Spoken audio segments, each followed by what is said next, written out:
Il valore di Pedro non è tanto nella loro 7 partigiani fermano questa colonna tedesca, eccetera. Questo si può fare nel momento, eccetera. Il valore di Pedro è che nella vita civile, senza mai vantare questa cosa, si comportò sempre in modo retto e onesto, e questo è difficile, perché essere eroi un giorno si può esserlo in modo sommesso per tutta la vita è estremamente difficile. Ecco perché io nella lettera a mio figlio indico Pedro come l'esempio, anche se naturalmente mi rendo conto di danneggiarlo, perché dovrei insegnargli il cinismo e non questa cosa qui, però questa ripeto, se fossimo tutti Pedro sarebbe un'Italia migliore, insomma.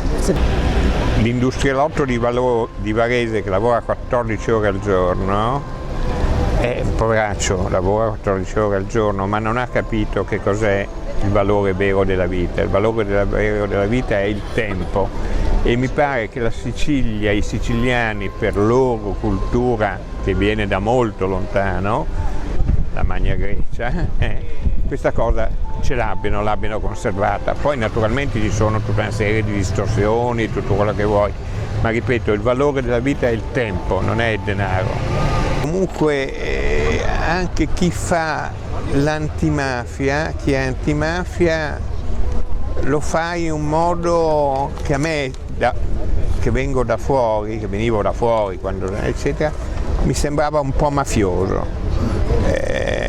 Adesso naturalmente poi c'è gente che ci è morta in questa cosa, quindi bisogna stare cauti, ma c'è un modo mafioso di intendere l'esistenza che secondo me riguarda anche l'antimafia.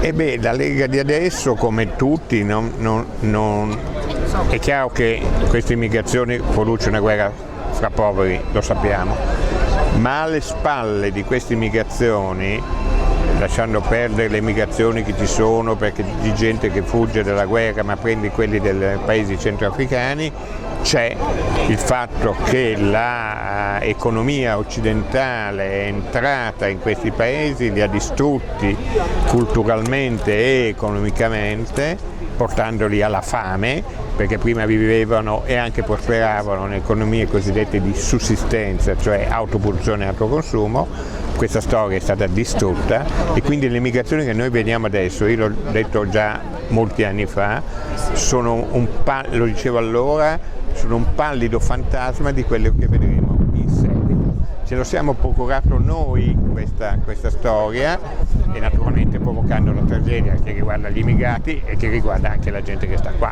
Però non saprei indicare una soluzione, cioè bisognerebbe che l'Occidente smettesse di entrare in tutte le altre culture, si ritirasse con le sue aziende, con le sue porcate, eccetera, eccetera, ma capisci che questa è utopia. Quindi penso che in realtà collasserà l'Occidente su se stesso. Questo è un tema fondamentale.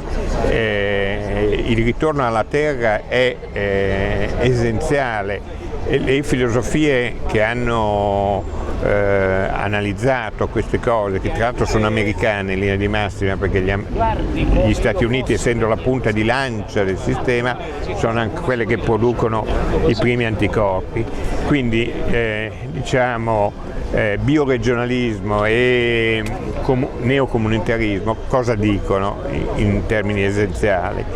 Che bisogna fare alcuni passi ragionati, graduali, eccetera, indietro, che presuppongono un recupero della terra, perché è dalla terra che ci viene il cibo poi alla fine, e un ridimensionamento drastico dell'apparato industriale e finanziario.